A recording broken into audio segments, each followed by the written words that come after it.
A longtime fan of the casino, I've been curious about the Best Western Hotel at Casino Royale for years. I finally booked a room and the resulting stay can only be described as comical. Let me share with you how I solved the saga of the mystery puddle.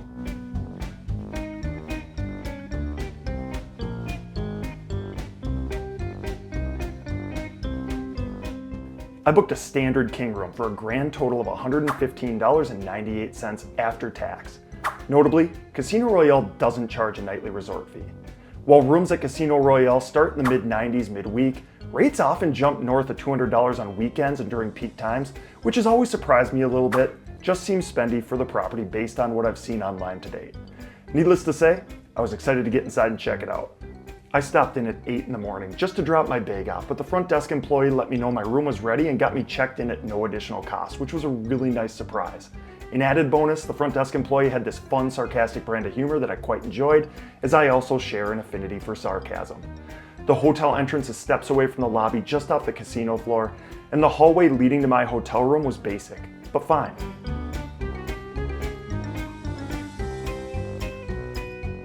The room itself appeared to be pretty solid upon first glance, albeit unfancy and not all that exciting. The king bed was flanked by end tables that each had traditional outlets, and there was a little chair with its own ottoman in the corner near the window, which was equipped with shutters, although my street level room didn't offer much of a view.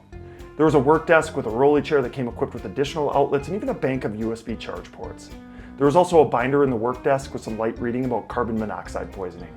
In the corner of the room was a 42-inch TV atop a dresser that had a modern guide. On the countertop leading into the bathroom was a Keurig coffee machine with complimentary pods, a really nice amenity. Underneath the counter was an empty mini fridge which can be stocked up for cheap at the Walgreens that's integrated into the resort's steps away. The closet was home to a safe, ironing board, a hairdryer, and hanger space. Appearance-wise, nothing really popped in the room, which was a bit of an aesthetic yawner in my opinion.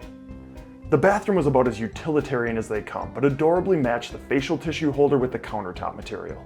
To my knowledge, and I'm likely missing one here, Encore is the only other Vegas resort that matched their facial tissue holder to the rest of the room. Casino Royale is in good company. Also atop the bathroom counter was a lineup of bath products from Pharmacopoeia. There was a shower tub combo with a fabric shower curtain and a long grip bar. It was at this moment though, standing in the bathroom, that things took a weird turn. So what's not to like? When I review hotels, I rent a room and I show you the room I'm assigned, the good and the not so good, so that you can hopefully make a more informed decision.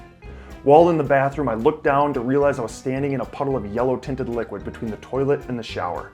I sopped it up with a towel, and my immediate assumption was somebody had urinated on the floor and housekeeping somehow missed it. That fortunately or unfortunately turned out to be incorrect. More on that in a second. Another odd twist, almost every folded towel on the towel rack was damp. This one was wet and had some light yellowish brown staining on it. After seeing the towel discoloration, I made my way over to the bed, ripped it apart, and while faint, there were clearly some light tan stains in several spots. And yes, I sniff tested them, and I detected no odor, so I assume they are not fresh. At this point, I'm just kind of grossed out, and I was on the cusp of booking a last-minute complimentary room at a neighboring Caesars property, but I found it within me to persevere, covered up the staining on the bed as best I could, cuddled up with the comforter, and was thankful that I had a couple stiff speakeasy drinks in me, acting as a sleep aid. The next morning, I was awoken at around 6 a.m. by my upstairs neighbor taking a shower, as the plumbing sounded like somebody playing a trumpet loudly in my room. Still a bit groggy from the speakeasies the night before, I figured this was a good opportunity to proactively grab some Pedialyte from the Walgreens steps away. Before leaving the room, I stepped into the bathroom and I solved the mystery. I could hear dripping. Sure as shit, water's dripping from my bathroom ceiling onto the floor between the toilet and the tub. The rain from the ceiling is even hitting the towels on the rack, which explains the wet and stained towels. Mystery solved. Now, I've stayed in a lot of Las Vegas hotels, but have never had water coming out of my ceiling. This is a first, and I'm chuckling pretty good at this point. No, I never complain or demand compensation. It's just not the way I do things, but I did want to let them know at checkout that water was coming out of my ceiling so that they could take the room offline and fix the issue. To my surprise, there was minimal concern, and the front desk employee even made a joke about how the people above me probably just don't know how to use a shower curtain. I expected a little higher level of urgency. I'm no handyman, but water getting inside your walls can't be a good thing, right?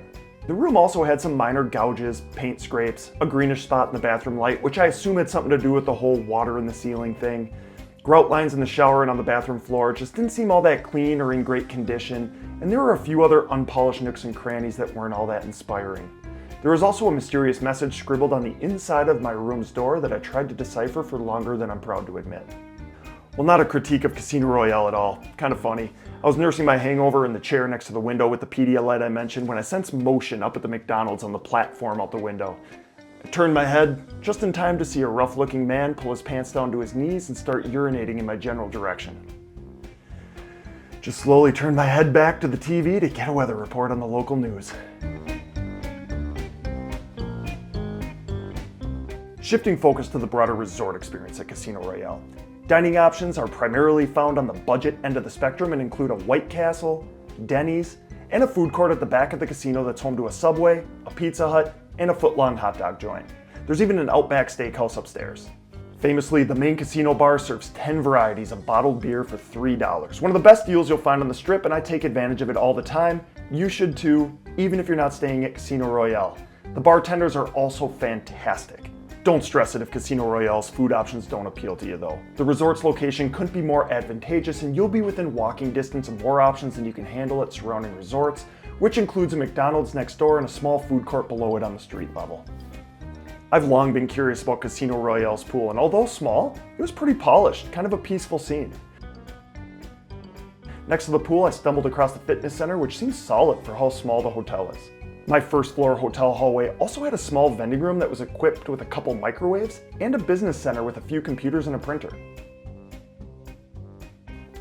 I've always enjoyed the look of Casino Royale's casino floor. The low reflective ceilings and dark environment just get my endorphins flowing. If you have yet to do so, make sure you sign up for their loyalty program, as they'll instantly refund your first $20 in losses onto your card as free play. An added bonus, they have the cheapest casino ATM on the Strip at just $3 per transaction. In a move that devastated me a few years back, Casino Royale removed live table games, so Ike and I were forced to belly up to a Bubble Craps game, which we were thrilled to see offered 5 times odds, which is awesome, as most Strip games are capped at a measly 2. Let me tell you too, drink service is on point. You will not be empty for long. There are a lot of things I like about Casino Royale, but I think it's fair to conclude that their hotel product isn't one of them. I'd rather book a low to mid-tier Caesars Entertainment or MGM Resorts property any day of the week. They may charge a resort fee, but they're usually comparatively priced or cheaper, sometimes significantly, while delivering a better resort experience and, in my opinion, a better room for your money. What do you think? I'd love to hear your thoughts in the comments.